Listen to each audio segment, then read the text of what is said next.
Là, on va être deux présentateurs aujourd'hui. Donc, je suis accompagné de Guillaume Pou, là, qui est conseiller recherche et territoire à la RMBMU. Je vais vous faire une brève introduction de la réserve de biosphère comme telle, là, pour situer le contexte de la station à l'intérieur du contexte de notre organisation. Et Guillaume va aller beaucoup plus loin que moi dans les détails là, de qu'est-ce qui peut être intéressant pour les gens qui écoutent là, en termes de facilité, en termes de projets, etc., d'infrastructures aussi à la station. Alors, allons-y là, sans plus tarder. Le temps, on veut avoir le maximum de temps là, pour échanger avec vous dans la période de questions puis pour passer le contenu. Alors, une brève situation de la station dans son environnement général. Là, RMBMU pour Réserve mondiale biosphère Manicouagan-Wapishka. Donc, c'est un statut, ça, qui est décerné par l'UNESCO à des régions, puisque c'est des désignations qui sont généralement à l'échelle régionale, qui font la démonstration à l'UNESCO d'un plan, d'une vision en termes de développement durable et en termes de dialogue. Vous avez peut-être vu dans les manchettes, là, l'île d'Anticosti, hier, était dans les médias par rapport à une candidature au patrimoine mondial de l'UNESCO, qui est une désignation différente. Donc, patrimoine mondial qui est une convention des Nations Unies, une convention de l'UNESCO, qui fait en sorte que, par exemple, Anticosti est en train de regarder pour avoir ce statut-là. Dans le Vieux-Québec, si on se promène, on voit les drapeaux des Nations Unies, c'est patrimoine mondial. Mais il y a une autre désignation à la portée de l'UNESCO pour désigner des sites qui s'appelle réserve de biosphère, qui est beaucoup plus... Les réserves de biosphère sont généralement beaucoup plus grandes, donc des territoires plutôt à l'échelle régionale et vise de façon très spécifique là, de catalyser le développement durable dans toutes les sphères du développement régional. Alors, pour Manicouagan-Wapishka, le territoire en question qui a été soumis à l'UNESCO en 2007 et celui que vous avez à l'écran, c'est un très grand territoire. C'est une des grandes réserves de biosphère dans le réseau mondial. Il y a des raisons qui expliquent ça, notamment puisque les enjeux en termes de développement industriel sont très vastes chez nous. Une unité d'aménagement forestier, un champ de claim minier chez nous, ça prend des proportions qui sont généralement importantes, en centaines ou en milliers de kilomètres carrés. Donc, la réserve de biosphère, puisque le concept de réserve de biosphère visant le développement durable implique les différents acteurs et donc travaille avec notamment l'industrie, se devait d'avoir une taille qui est cohérente avec ces enjeux-là. Alors, c'est une taille exacte de 54 800 km², le territoire que vous voyez en orangé sur la carte, qui fait en sorte que, effectivement, la réserve de biosphère couvre l'ensemble des sphères dans le développement, autant les sphères de conservation, il y a plusieurs grandes aires protégées dans ce territoire-là, que les sphères de développement économique, que les sphères de développement social aussi. Et chose qu'une réserve de biosphère a le mandat d'inclure dans sa vision pour venir appliquer dans l'ensemble les valeurs de l'UNESCO à l'échelle locale. Donc, le mandat d'une réserve de biosphère, puis il ne faut pas se confondre les termes, réserve de biosphère laisse souvent penser à une aire protégée. Il y a 26 statuts différents de conservation au Québec, réserve de biodiversité, réserve aquatique, réserve faunique, réserve écologique. Réserve de biosphère ne fait pas partie de ces statuts-là. C'est une désignation morale à la portée de l'UNESCO pour reconnaître des sites qui font un effort particulier puis qui proposent une vision d'excellence en matière de développement durable. Et celle de Manicouagan a été désignée en fonction du territoire que vous voyez là. Travaille avec l'ensemble des acteurs et tente d'incarner la vision de l'UNESCO à travers des projets à portée locale. Donc, ce réseau des réserves de biosphère, si on le regarde à l'échelle internationale, on n'est pas seul. Il y a 701 sites dans 124 pays à l'échelle à l'heure actuelle, dont 21 ou 22 réserves de biosphère qui sont des réserves transfrontalières, donc qui couvrent 2 pays. Alors, un grand réseau international, puis vous imaginez bien la diversité en termes de contexte d'opération là, entre le Rwanda et la Manicouagan, le Groenland et la Chine. Il y a évidemment des différences de contexte qui sont significatives. Alors, l'UNESCO invite les différentes réserves de biosphère à souscrire à une mission qui leur est propre, et à une mission qui est pertinente dans leur contexte à eux. Donc, de répondre à la question suivante, pour être durable, votre développement à vous, votre région à vous, doit travailler sur quels enjeux. Alors, toutes les réserves de biosphère, tous les points rouges que vous voyez à l'écran, se sont définis un cadre de pratique qui est spécifique à leurs enjeux à eux, mais qui correspond dans l'ensemble à un grand agenda international. Il y a aussi un grand agenda national pour les réserves de biosphère Il y a 4 réserves de biosphère au Québec. Il y en a 18 au Canada. Comme je disais, plus de 700 dans le monde entier. Alors, c'est une grande communauté de pratiques qui testent des approches, des fois bonnes, des fois mauvaises, et qui génèrent une bibliothèque à l'échelle internationale de laquelle on peut s'inspirer dans notre propre application de ce concept-là. La mission que donc on s'est définie pour nous, Manicouagan-Wapishka, d'un point de vue spécifique, est de travailler sur ces 4 aspects-là. Puis la station, on y arrive bientôt, là, répond à sa façon à chacun de ces 4 aspects-là. Donc, créer de la fierté. On a un exode, nous, important au niveau de la population, de la jeunesse en particulier. On veut générer le sentiment de la racine à la région, puis générer de la fierté via la réserve de biosphère. Accentuer le réseautage, notamment avec le réseau que vous venez de voir, mais avec d'autres types de partenaires aussi. Donc, ça a créé une activité internationale importante à la RMBMU qui prend forme dans différents projets, mais surtout ces années-ci avec la nordicité. Donc, on travaille particulièrement avec le Groenland, l'Islande, le Danemark, la Norvège, la Suède, la Finlande, dans différents projets, dans des régions, dans des coins du monde qui ressemblent beaucoup à la côte nord. Générer du savoir, évidemment, la station s'intègre très spécifiquement dans celui-là. On en parlera beaucoup plus longuement. Puis appliquer la durabilité, donc au niveau du développement durable là, en général, souscrire à des projets, à des approches de développement durable, des démarches de certification parfois, etc. Donc, sans aller beaucoup plus dans le détail, puisque ce n'est pas l'objet de la présentation, je veux quand même vous situer la station à l'intérieur disons, de l'écosystème de la réserve de biosphère comme telle, qui a différents volets, différentes unités d'affaires, on appelle. Donc, la RMBMU a un volet conseil qui s'appelle MU-Conseil, qui a de l'activité au niveau du monde économique, des municipalités, etc. MU-Conseil a un deuxième bureau dans la ville de Québec aussi. Donc, ça, c'est tout le volet conseil, puis le volet, je dirais, un peu plus locomotive financière de l'organisation, puisque par ailleurs, là, il n'y a aucune subvention de quelque sorte que ce soit, du fédéral, du provincial ou quoi que ce soit, pour une réserve de biosphère. Alors, on finance les opérations nous-mêmes via des approches comme ça. Station Wapishka, dans le schéma, vous l'avez juste à côté, qui est aussi une unité d'affaires, celle-là qui a été cofondée par le Conseil des Inuits de Pessamit et nous-mêmes, donc 2 associés, puis le retour à la communauté juste en bas, donc un volet gestion de projet à la RMBMU qui fait en sorte que les 2 unités d'affaires peuvent réinjecter des sous ou des ressources pour avoir un retour à la communauté sous forme de projet ici dans le territoire désigné.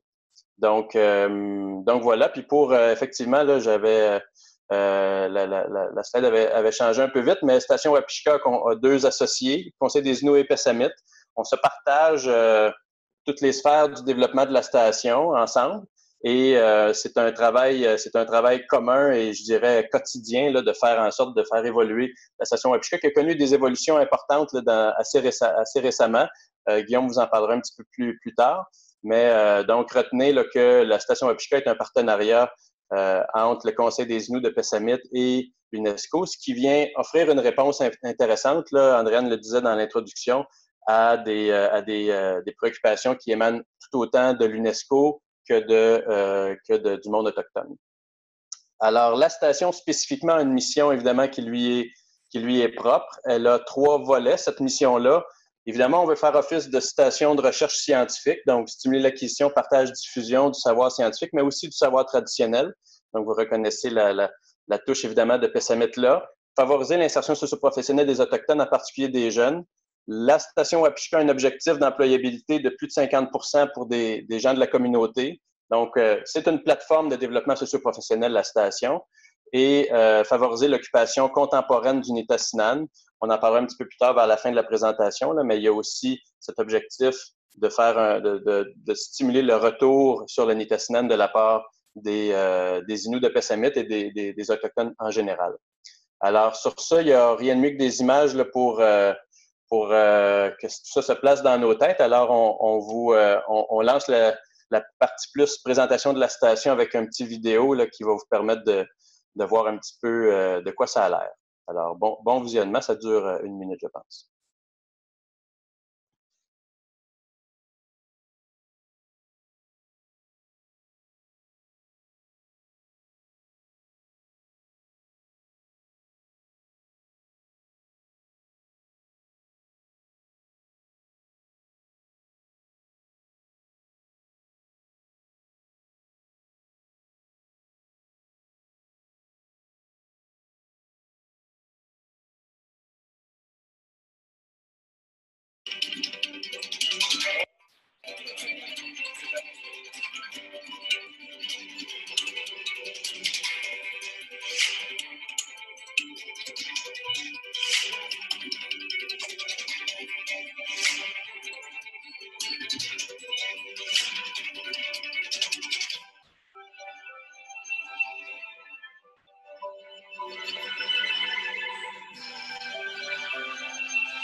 Alors voilà, la parole est à Guillaume là, pour la suite de la présentation. Merci Jean-Philippe. Donc j'espère que ça vous donne, ça met un peu la table, là, cette vidéo-là, pour vous donner une idée là, à quoi ressemble notre territoire sur lequel on travaille. Sinon, avant de commencer, moi, je suis Guillaume Proulx. Je m'occupe du développement de la recherche à la station, des aspects territoriaux en lien avec la réserve de la biosphère. Dans le cadre du webinaire, je voulais prendre le temps de parler je pense, du volet qui rassemble beaucoup de gens, là, des auditeurs de l'Institut nordique du Québec, c'est-à-dire le développement de la recherche et, dans notre cas, le développement de partenariats aussi pour le développement de la recherche. Donc, pour tout simplement vous situer sur une carte, nous, avec la station Wapishka, on s'insère à l'intérieur du Nitassinan des Inuits de Pessamit, qui est le territoire ancestral des Inuits de Pessamit, et du territoire de la réserve de biosphère Manicouagan-Wapishka que Jean-Philippe a bien introduit au début de la présentation. Donc, comme le veut notre titre de présentation, c'est on souhaite, à travers la station Wapishka, répondre à des enjeux locaux et globaux au travers la mission que les réserves de biosphère ont, dont parmi ces objectifs-là des réserves de biosphère et de répondre aux objectifs de développement durable des Nations unies. Souvent, Jean-Philippe et moi, on parle des réserves de biosphère comme des mini-UNESCO à l'échelle locale. Puis c'est dans cet esprit-là aussi que la station Wapishka s'est développée puis développe sa plateforme de recherche. Également, de par sa localisation, la station Wapishka est très riche là, en potentiel de développement de la recherche. C'est un territoire qui est peu étudié, notamment par les chercheurs. De là, l'intérêt d'avoir implanté une infrastructure de recherche à cet endroit-là.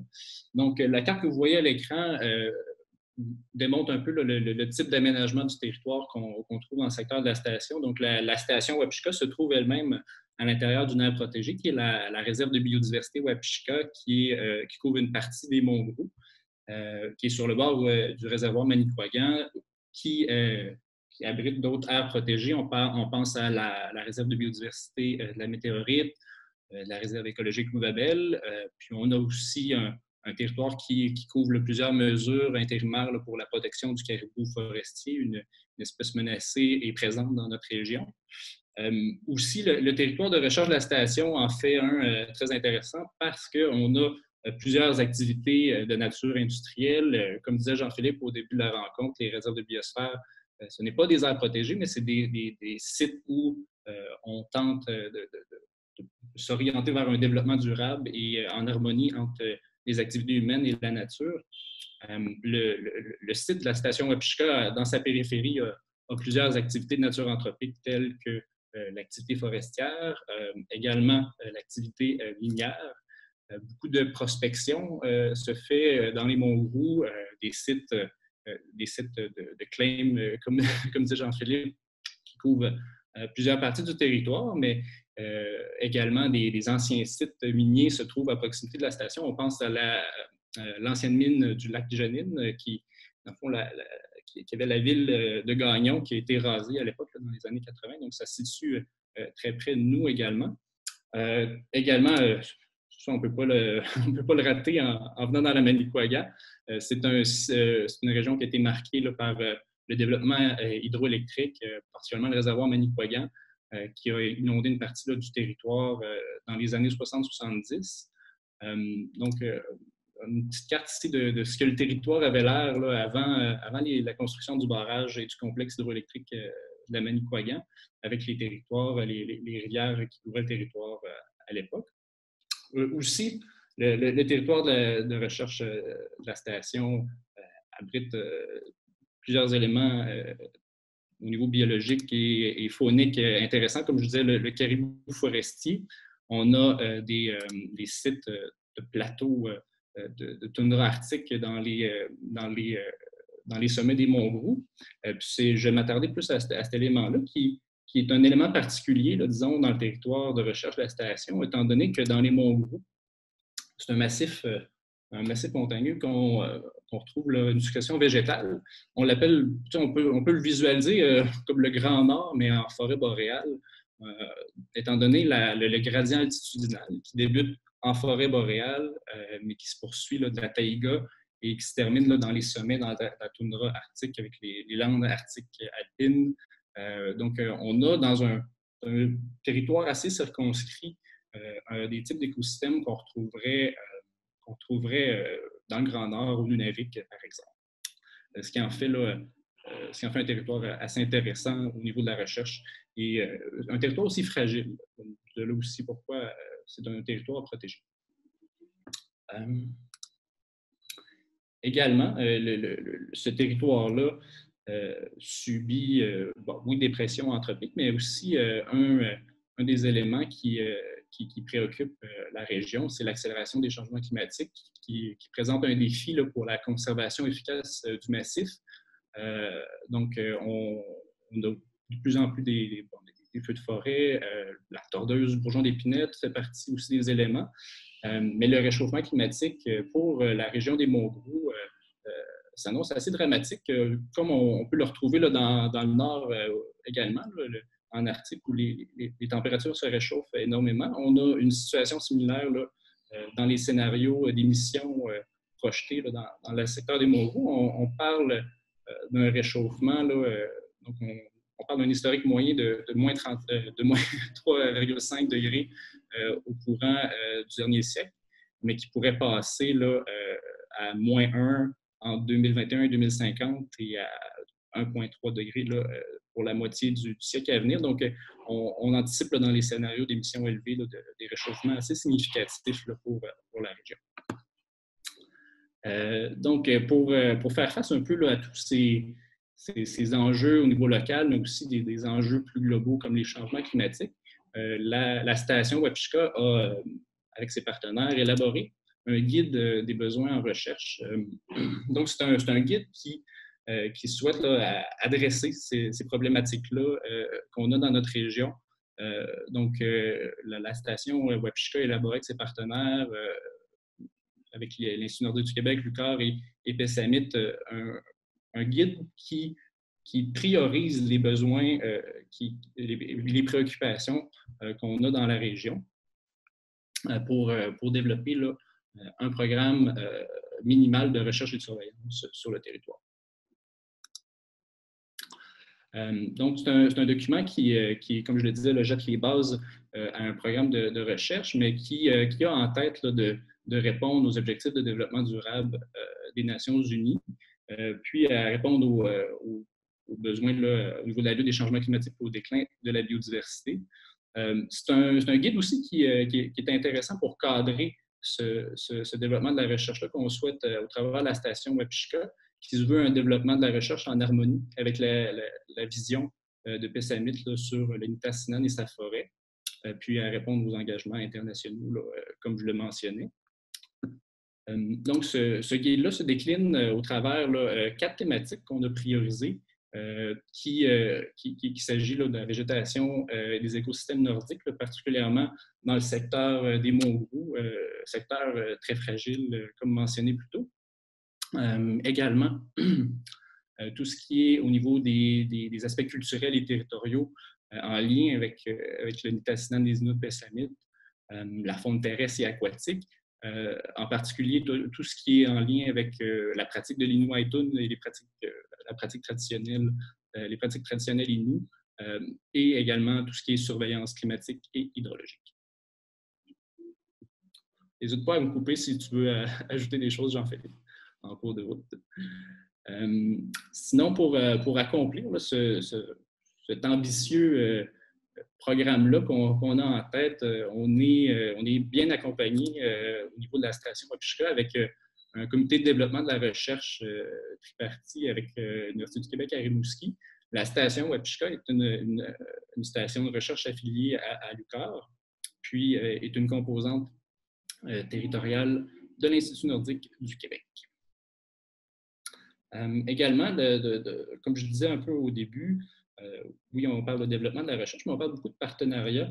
Puis un partenariat qui dans lequel on s'est impliqué récemment, c'est dans celui du réseau Interact, d'un réseau international de stations de recherche et de suivi là, dans l'Arctique. Donc, la station fait partie de ce réseau-là mondial qui est financé par l'Union européenne. On est quand même assez fiers, je dirais, de ce coup-là.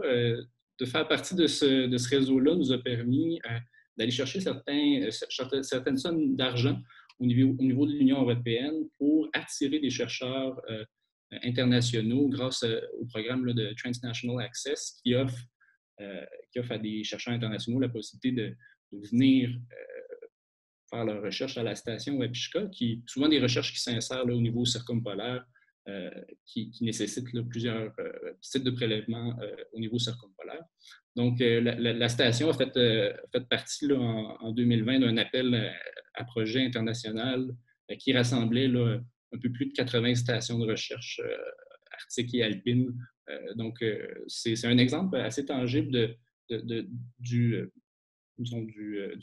type de partenariat qu'on est capable de développer à la station.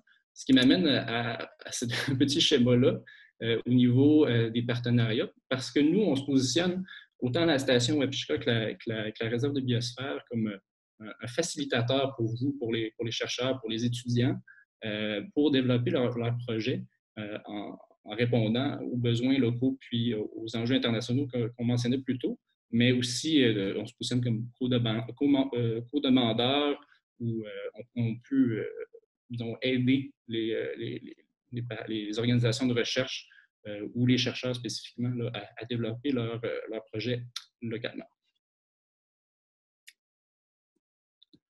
Donc, pour continuer, c'est beau tous ces projets et les projets de recherche et les ambitions qu'on a, mais ça prend une certaine infrastructure sur place.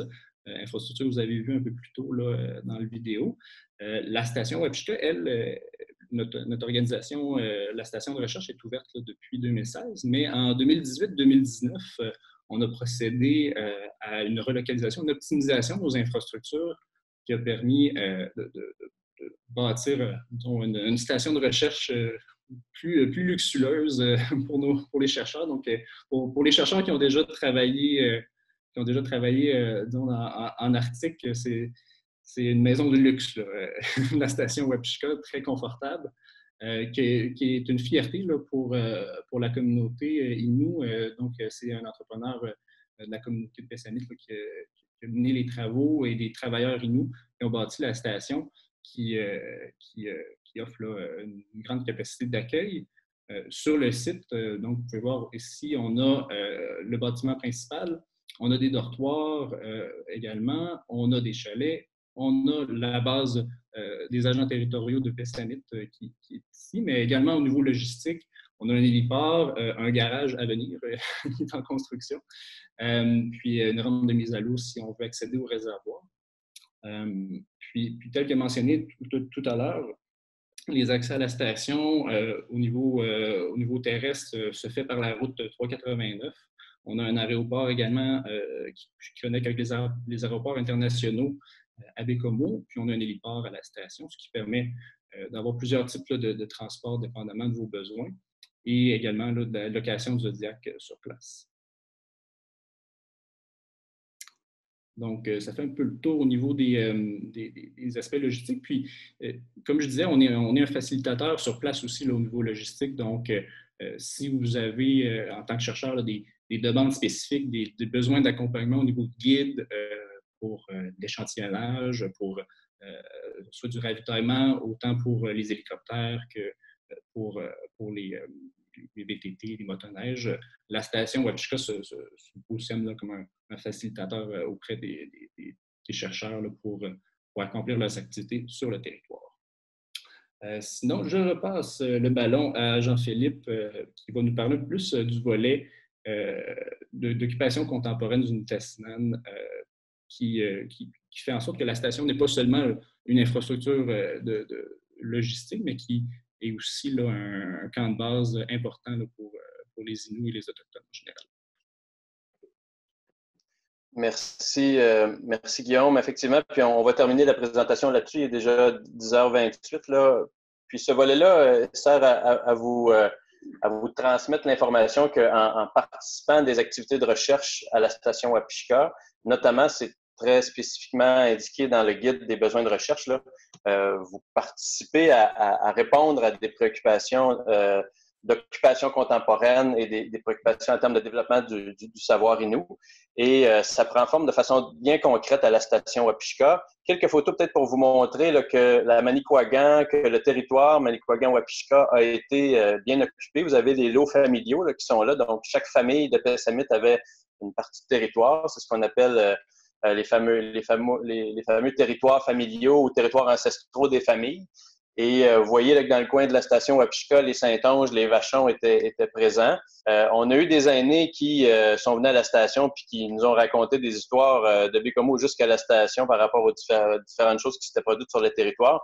Donc, retenez, là, puis avec les photos suivantes, vous allez voir que c'était des routes importantes. C'est pas pour rien que Pessamit a voulu investir et se lancer dans l'aventure de la station Wapishka à cet endroit-là. C'est que c'est un territoire de très particulier pour Pessamit au niveau de l'occupation contemporaine. Des familles allaient là, il y a eu beaucoup d'occupations et on veut essayer de perpétuer ça. Et ça s'incarne ou ça prend forme à la station Wapishka de deux façons.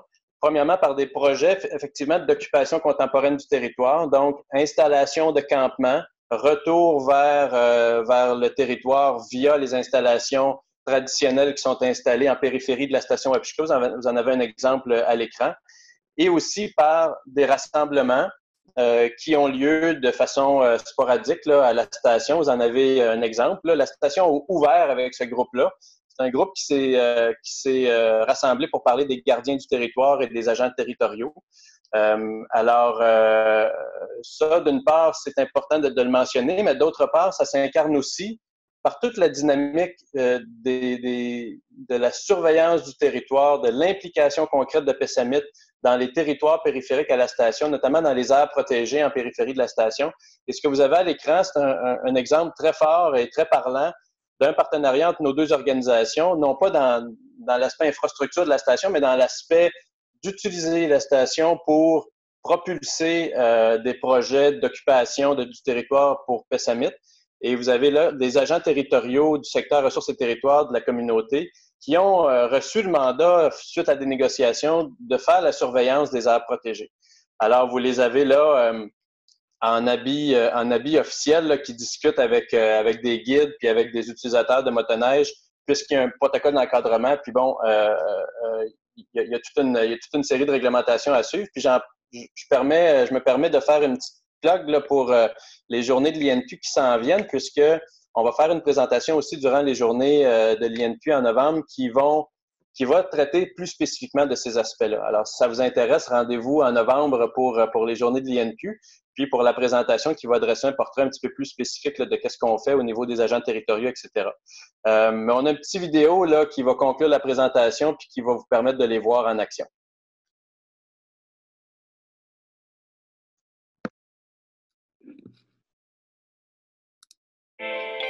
On veut que ce soit les Autochtones de Pessamit qui surveillent le territoire.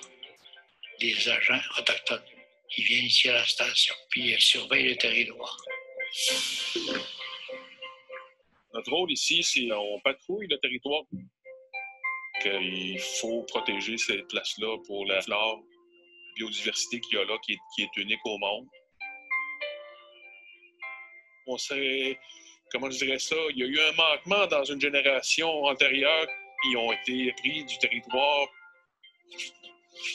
Mais fait qu'on est revenu, on se réapproprie notre territoire qu'on n'a jamais cédé à personne. Tranquillement, peu à peu, on se réétablit sur notre territoire. La station est un pont entre nos communautés, duquel on peut déployer des projets de plus en plus ambitieux dans le quotidien au niveau de nos organisations puis au niveau du développement qu'on veut pour notre région. On plus grand rêve, la nation, on continue. Je trouve que la station a un grand potentiel. C'est important qu'il soit ici parce que c'est un territoire ancestral qu'on espère pas le perdre un jour.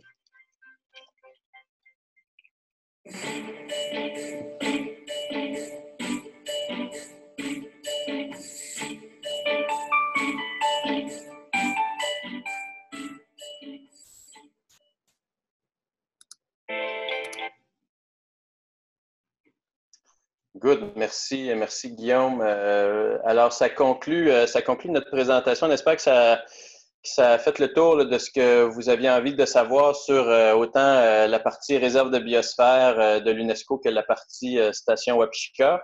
On conclut là-dessus, puis on ouvre la période de questions. J'en profite pour saluer. Pendant qu'on discute, là, j'ai réussi à trouver comment voir c'est qui était parmi les spectateurs. Là. Donc, ceux qui ont osé mettre leur nom au complet, là, on a des amis, des collègues, Marie-Karine, des anciens collègues de classe là, qui sont là, Marie-France. Alors, je vous salue. Virginie qui est là aussi. Alors, on est content que vous ayez pu participer à la présentation. Puis, si vous avez des questions, c'est le bon moment là, pour les poser, puis on va tenter d'y répondre du meilleur de notre connaissance, Guillaume et moi. Oui, puis si je peux me permettre, juste pour rajouter puis faire une autre plug, Jean-Philippe, le dernier vidéo qu'on vous a mis en conclusion est un extrait du reportage là, de Striking Balance, qui est un documentaire qui fait le portrait des réserves de biosphère, des 18 réserves de biosphère au travers le Canada. Puis, l'épisode sur la Manicouagan, Wapishka, va être diffusé sur les antennes de TVO, une chaîne ontarienne. Donc, la version anglaise va être diffusée le 19 octobre. Donc, rendez-vous là, pour ceux qui ça a piqué la curiosité aujourd'hui. On a un documentaire d'une heure qui va passer au mois d'octobre. Oui, et merci à Guillaume et Jean-Philippe pour l'excellente présentation. On a tout le goût d'aller à Wapishka. C'est beau, c'est luxurieux. J'ai noté dans le chat, c'est pas dans le chat, mais questions and answers, Hugo a posé une question à Jean-Philippe, puis Jean-Philippe a répondu au sujet de à qui appartient le territoire. Donc, peux-tu expliquer ça, Jean-Philippe, s'il vous plaît? Oui, avec plaisir. Merci, Deborah. Effectivement, ça a été répondu dans le chat, là, mais les Monts-Gros, comme 98%, je pense, de la Côte-Nord est situé en territoire public. Donc, c'est un territoire, ici, sur la région de la Côte-Nord, on appelle ça les territoires non organisés, là, donc hors municipalité. C'est un territoire public dont la partie protégée, puisqu'il y a une réserve de biodiversité, je l'ai mentionné dans le chat, à ne pas confondre avec le statut de réserve de biosphère. Donc, réserve de biodiversité, statut de protection de catégorie 2, sous l'égide du MELCC, le ministère de l'Environnement, lutte contre les changements climatiques. Et là, on voit là, donc la partie que ça couvre. Le massif, de façon générale, couvre environ 5000 km². Là. Ce qui est énorme, évidemment, là, 2,5 fois l'île de Montréal environ. C'est le troisième plus grand massif du Québec à l'échelle pour sa superficie, puis le 6e en termes d'altitude. Donc, c'est un massif d'importance, accessible par la route et au niveau pas de la propriété, là, mais de son statut juridique, là, c'est un territoire public. Il y a un comité de gestion qui s'occupe là, de gérer le cadre réglementaire au niveau de la partie que vous avez là, à l'intérieur des limites jaunes. Et ce comité de gestion-là, d'ailleurs, sa concertation, son animation est faite par la RMBMU sous mandat du ministère de l'Environnement. Et il y a différents comités de travail qui font en sorte là, de venir définir les priorités, puis parfois négocier des ententes en termes de gestion, comme celle dont on vous a parlé là, avec l'implication des agents territoriaux de PESAMIT dans la surveillance des aires protégées, dans l'émission de constats d'infraction pour les contrevenants, etc. Donc, c'est un territoire particulièrement intéressant puisqu'il y a une mosaïque d'aires protégées puis de territoires publics. Il y a une mosaïque d'activités anthropiques aussi, Guillaume, vous l'a mentionné, à proximité, ce qui fait qu'il y a là énormément d'intérêt au niveau des sciences naturelles, sciences sociales, etc., combinés là, dans un territoire, somme toute, assez restreint, puis dont les infrastructures, notamment l'héliport là, de la station, donnent un accès assez facile. Merci. Puis, pourriez-vous nous expliquer la disponibilité? Est-ce que la station est ouverte pour les chercheurs tout le long de l'année ou est-ce que c'est disponible pour les chercheurs de l'extérieur du Québec? Oui, tout à fait. Puis Guillaume pourra compléter, là, la station Wapishka est ouverte 365 jours par année et non seulement elle est ouverte aux chercheurs de l'extérieur du Québec, là, puis c'est sa mission. Hein, la station veut veut recevoir des chercheurs, veut stimuler la recherche. On a un territoire qui est sous-documenté en termes scientifiques. Alors, on veut stimuler chez vous l'instinct du conquistador, là, puis d'aller dans ce territoire-là via la station Wapishka, puis d'aller venir produire les premières découvertes scientifiques. Là, on sait qu'il va en avoir, que ce soit au niveau naturel ou au niveau social. Il y a là un territoire d'intérêt qui est sous-documenté de façon évidente. Alors, oui, les chercheurs sont bienvenus. Et comme Guillaume vous le mentionnait, non seulement bienvenus, mais on tente de favoriser la présence d'être des co-demandeurs au niveau financier, d'essayer de stimuler les projets de recherche avec vous pour s'assurer que les dossiers qu'on envoie aux bailleurs de fonds scientifiques sont les mieux étoffés possibles, répondent à des préoccupations locales, autochtones, UNESCO, etc., pour faire en sorte qu'on ait des chercheurs d'un peu partout qui viennent. Puis notamment, Guillaume vous le mentionnait, on a même réussi à avoir des ententes avec des partenaires internationaux pour susciter la présence de chercheurs de l'extérieur. On aurait eu des groupes de recherche de Tchèques qui seraient venus si ça n'avait pas été de l'épidémie. Alors, on est déjà dans cette dynamique-là de recevoir des gens, puis de faire en sorte de stimuler la mission principale de la station de Wapishka, qui est d'être une station de recherche scientifique en bonne et due forme. Oui, puis je compléterai. Je vois plusieurs questions en même temps qui se demandent est-ce qu'il y a des projets de recherche à la station? Oui. Je dirais qu'il y a deux types de chercheurs là, qui viennent séjourner à la station. On a les chercheurs ponctuels là, qui ont leur activité de recherche qui viennent utiliser la station là, comme plateforme logistique ou seulement pour l'hébergement ou la restauration là, sur place, puis qui vont conduire leur projet de recherche. Donc, c'était un des objectifs de la station d'offrir ce type d'infrastructure logistique-là pour la recherche, mais on a aussi d'autres types de chercheurs que eux, je les appelle, disons, les chercheurs structurés avec notre organisation, avec la station puis la RMBMU. Puis ces chercheurs-là, on travaille avec eux, on est des co-demandeurs avec eux. Donc, les efforts de recherche, de développement de la recherche aussi, là, se sont accentués, là, disons, dans les 2 dernières années. Puis, 2020 s'annonçait être une année fort active au niveau de la recherche. Puis, comme Jean-Philippe l'a mentionné, la pandémie a fait en sorte que, dans le contexte international, certains chercheurs internationaux ont reporté leur séjour à la station. Pour répondre clairement à aux questions qui sont posées là, dans le clavardage, oui, il y a des projets de recherche. Est-ce que je peux les dire maintenant? Non, pas nécessairement. Là. On attend les autorisations pour les divulguer, mais il y a certains projets qui ont déjà été divulgués, comme ceux au niveau de l'appel à projet Sentinelle-Nord INQ avec Patrick Lajeunesse là, qui vont se déployer à la station. Mais il y a beaucoup d'activités, disons, avec des partenaires là, qui sont en cours là, ou en demande pour du financement en recherche. Là. Donc, 2021, disons, si on fait une réédition là, de notre présentation, je pourrais vous en partager davantage là, au niveau des projets de recherche plus spécifiques à la station.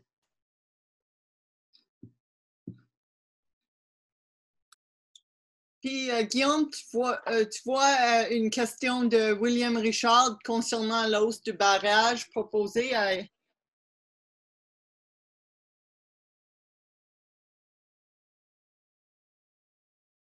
Merci pour la question. Ben, le rôle, ou disons, le rapport de force là, qui s'est établi est beaucoup plus entre Hydro-Québec et le Conseil des Inuits-Pessamit. C'est une grande histoire, ça, dont on n'entrera pas dans les détails. Là.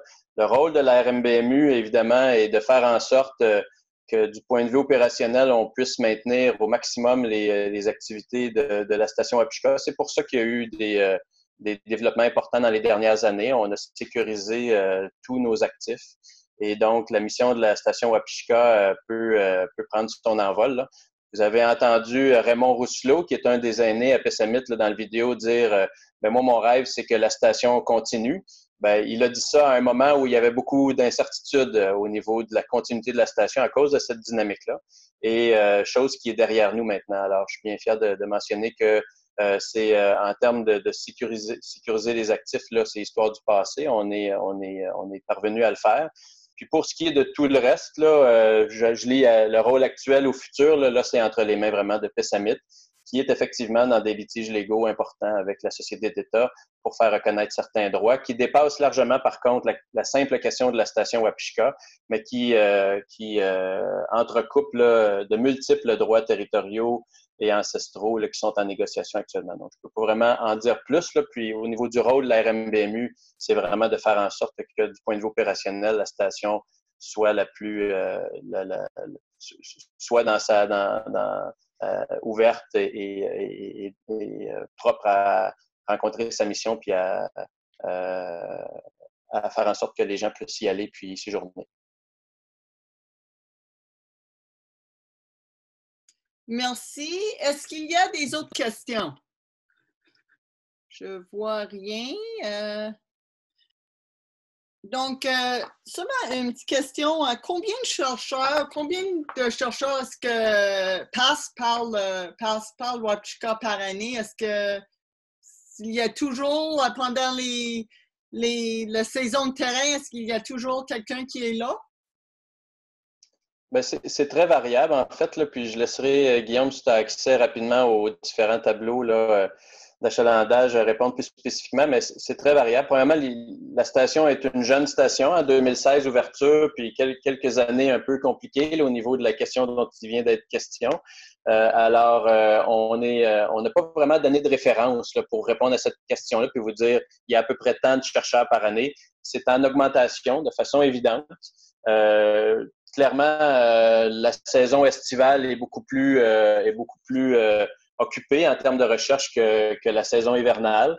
Ça pourrait être super intéressant d'avoir des projets en hiver à la station Wapishka. La station est ouverte toute l'année, comme on disait. Donc, c'est des données qui tentent là, à se raffiner tranquillement pas vite au fur et à mesure qu'on aura une situation que les années vont passer puis qu'on va pouvoir colliger des statistiques d'achalandage. Mais pour l'instant, ce qu'on peut vous dire, c'est que c'est en augmentation de façon évidente puis que les projets de recherche là, sont en train de... On entend parler de différents projets de recherche qui sont en train de se mobiliser. Vous le savez beaucoup mieux que nous, là, ou en tout cas que moi. Les agendas de recherche, c'est des cycles longs. Alors, les cycles de financement de la recherche font en sorte qu'on ne peut pas nécessairement changer de projet de recherche puis décider d'aller à la station du jour au lendemain. Donc, on est déjà en négociation pour les cycles là, à venir au niveau du financement, faire en sorte que la station puisse bénéficier de la part des travaux de terrain puis des recherches là, de la part de la communauté de chercheurs du Québec et d'ailleurs. Merci encore, Jean-Philippe et Guillaume. Puis, je vous rappelle que cette présentation a été enregistrée et qu'elle va être dispo demain sur le site de INQ. Un autre petit rappel que notre webinaire de la semaine prochaine, mercredi le 7 octobre, sera diffusé à 13h. Ça, c'est pour accommoder le décalage horaire de nos conférenciers de Yukon University. Dr. Fabrice Kamel et Louis-Philippe Roy. Ces chercheurs vont parler de leur recherche sur le pergélisol dans le Yukon et plus particulièrement une étude à Whitehorse. Donc, merci encore, puis rendez-vous la semaine prochaine à 13h, mercredi le 7 octobre.